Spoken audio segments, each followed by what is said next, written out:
Bismillahirrahmanirrahim. Assalamualaikum warahmatullahi wabarakatuh. Apa kabar teman-teman penjuang dakwah? Semoga kita selalu diberi kekuatan iman, Islam, dan kesehatan selalu. Pada kesempatan kali ini, saya akan berbagi sedikit materi dari bedah buku Fikih Dakwah, karangan Syekh Mustafa Masyhur. Syekh Mustafa Masyhur dapat kita akui sebagai ulama kontemporer beragama Islam dan memiliki karya buku yang banyak dan bermanfaat, khususnya bagi kita sebagai kadar dakwah untuk membaca dan mengaplikasikannya dalam kehidupan sehari-hari. Salah satu buku karangan beliau yaitu buku Fikih Dakwah.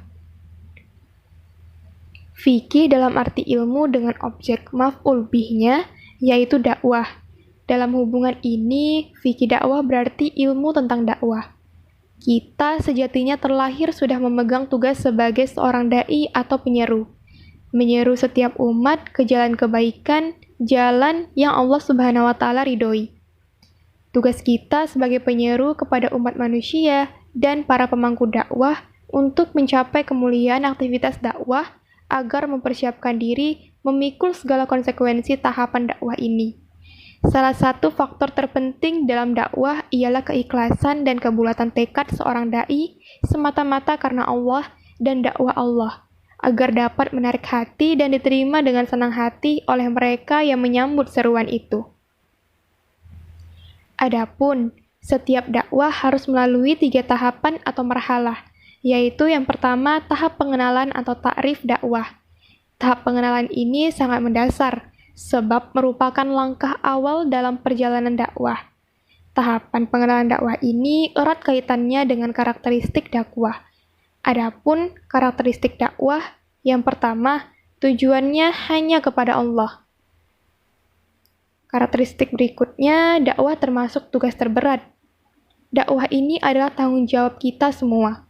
Oleh karenanya, jangan mengaku muslim jika kita tidak mau berdakwah. Kemudian, dakwah ini sama seperti filosofi tim sepak bola. Jika ada yang keliru atau salah dalam komposisi tim leader, tidak langsung mencemooh atau memarahi anggotanya, malah sebaliknya, merangkul dan menyemangati untuk mendapatkan tujuan bersama. Karakteristik dakwah selanjutnya, ammah, harakah, dan zahirah. Dakwah ini bersifat umum dengan gerakan yang nampak. Dakwah juga jalannya sukar dan panjang.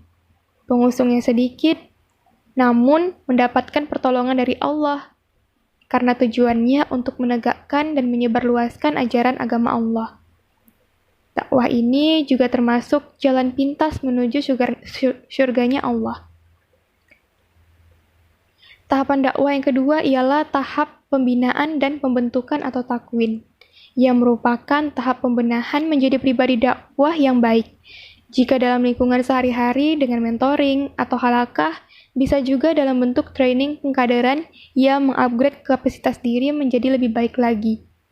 Pada tahapan ini diharapkan outputnya melahirkan generasi dakwah yang siap dibentuk dan diterjunkan ke khalayak ramai. Tahapan dakwah berikutnya atau ketiga ialah tahapan pelaksanaan atau tanfis.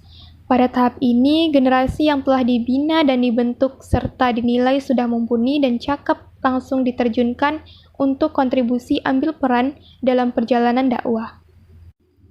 Ketiga marhala ini harus terlaksana secara bergandengan sebagai bagian rencana kebaikan.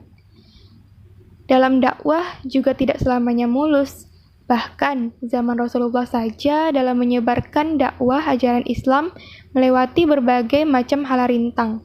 Adapun rintangan dakwah yang dihadapkan dengan manusia saat ini ialah kebanyakan manusia berpaling dari dakwah, saling mengejek dan mengolok-olok teman yang berubah menjadi baik, melakukan penyiksaan sesama muslim, juga terhalang akan harta, tahta, dan keluarga yang membutakan segalanya.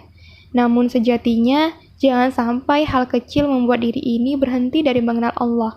Dalam artian, teruslah berbenah dan melewati segala ujian serta rintangan.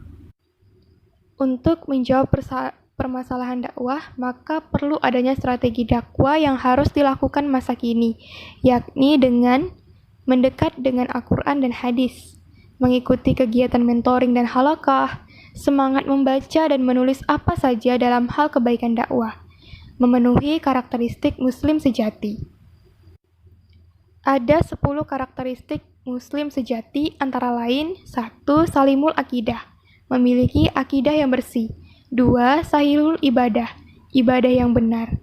3. Matinul khuluq, akhlak yang kokoh. 4. Qawiyul jismi, kekuatan jasmani. 5. Mutsaqaful fikri, intelek dalam berpikir. 6. Mujahadatun linafsihi, berjuang melawan hawa nafsu. 7.